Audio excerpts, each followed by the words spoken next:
I was born in New York. I'm currently attending a university located in a rural area. Due to the distance, I can't come home every week.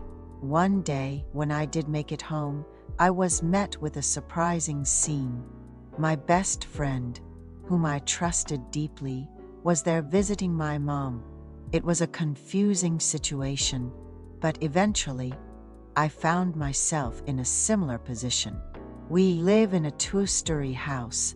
We rent out the first floor and live on the second floor. It was a family of four: my parents, my younger sister, and me. However, my father passed away when I was in middle school. My mom couldn't do much for a while. I heard there was some insurance money left by my dad, which was meant to be saved for when we get married. My mom converted the leased house on the first floor to a rental. Our house is located near a subway station serviced by 2 lines. Although the house is old, my mom makes sure to regularly update the wallpaper and flooring. Receiving the rent every month has been helpful for our finances. My mom works part-time at a side dish store near our home. It's located at the entrance of the market. Her job involves preparing fresh side dishes early in the morning, packaging them in disposable containers, and handling the cash register. She also eats lunch there before heading home. Considering my mom's difficult situation, I applied to a national university in the countryside and started living in the dormitory. Since the school is far, it's tough to come home every week, and the bus fare is also a burden. The person living on our first floor is my best friend, Ethan. Ever since we became classmates in middle school, we've attended the same schools. We even studied together in the same study room during high school. Ethan lives with his mom. His dad works abroad. Ethan's family was well off until his dad made a risky investment in stocks, using their house as collateral, which led to their financial downfall. My mom and Ethan's mom, living in the same neighborhood, frequently visited each other's homes and got along well, referring to each other as sisters. After my father passed away and we were facing financial difficulties, I was contemplating converting our first floor to a rental when Ethan's mom also needed to move due to circumstances, and they ended up living on our first floor, paying rent. Ethan's mom works part-time in a kitchen at a nearby pub. I've somewhat adjusted to dorm life.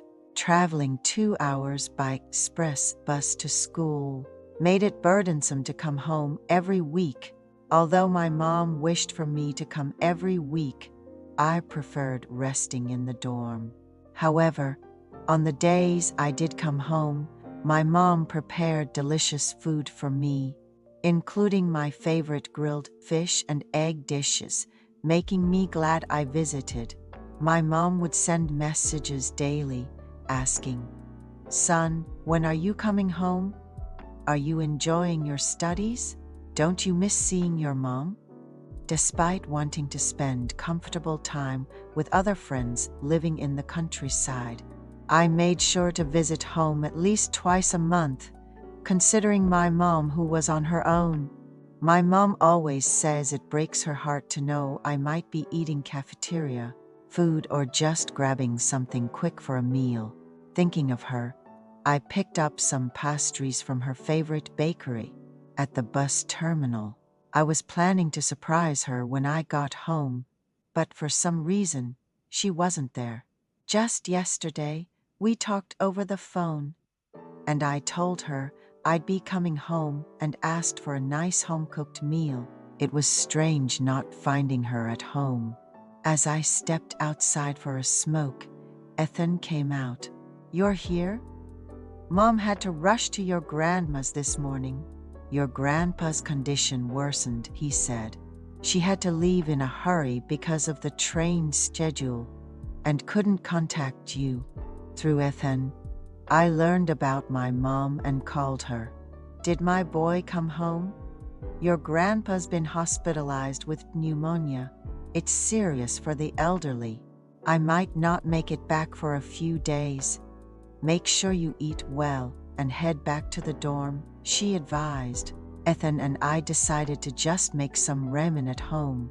He mentioned how much he's enjoying school, aiming to work at a major hospital after 3 years of studying and training in nursing. We casually talked about my hope to settle in New York after graduation. Ethan's family and I would share the produce my farming grandpa sent over. Ethan's mom, a true New Yorker, was always grateful for the fresh ingredients and would share whatever she bought from the store, insisting on sharing if she had too much. She was the type to always return a favor.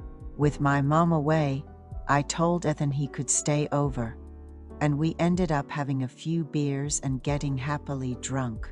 Then, out of the blue, Ethan noticed a pair of socks hanging on the drying rack and said, "I bought those for your mom." "Why would you buy my mom socks?" I asked, puzzled. "Because your mom's pretty," he replied, causing me a bit of discomfort, though I didn't show it. It was off-putting to hear him call my mom pretty. After all, despite having me at a young age, my mom is quite slim and beautiful.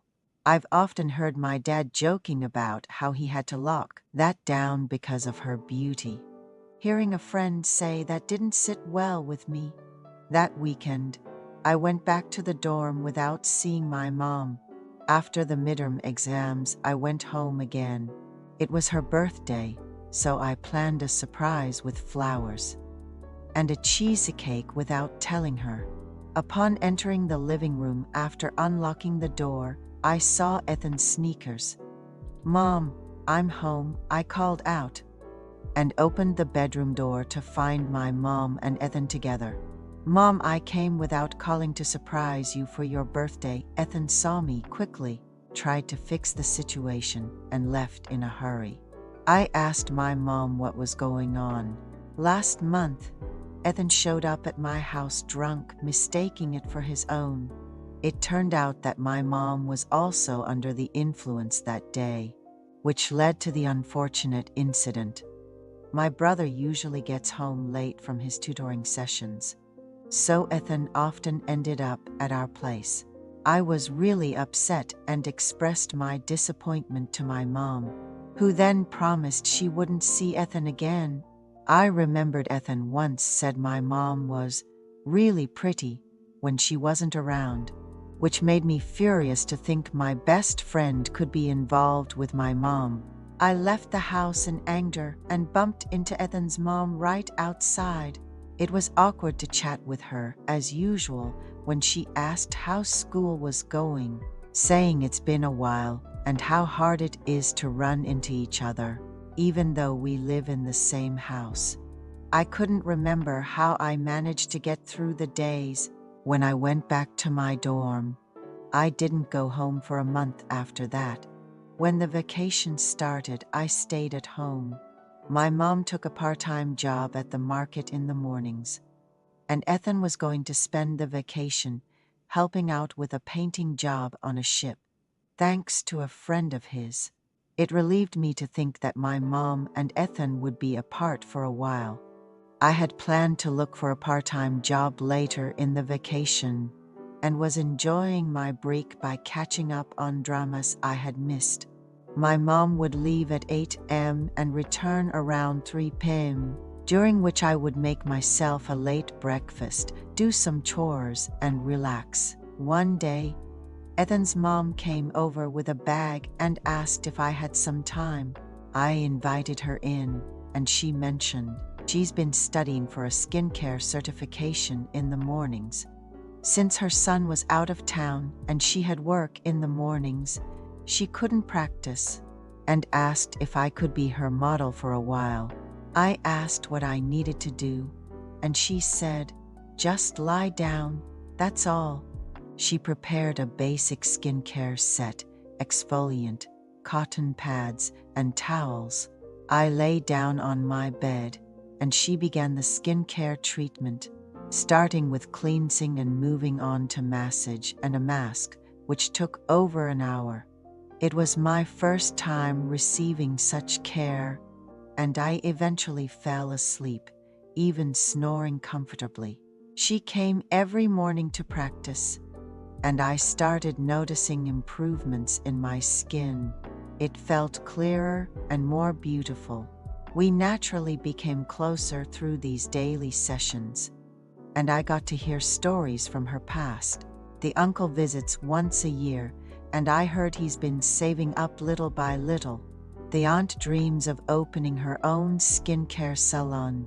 One day after getting certified, while taking care of my face meticulously, she said, "I've never seen such a handsome man in my life." Trailing off, that day, we became one. She was grateful to see me healthy every day. Thanks to me, she passed her skincare certification practical exam on the first try and was overjoyed. We met almost every day until the vacation ended. When the second semester started, I went back to living in the dorm and kept in touch with Ethan's mom personally.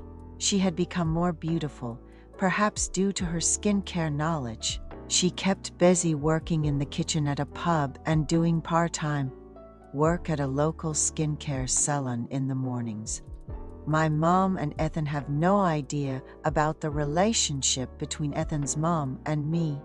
I know I've been a great support to a lonely woman without a husband. Our relationship continued for a while. I no longer care if Ethan's mom is seeing anyone. Ethan and I are in the same boat now.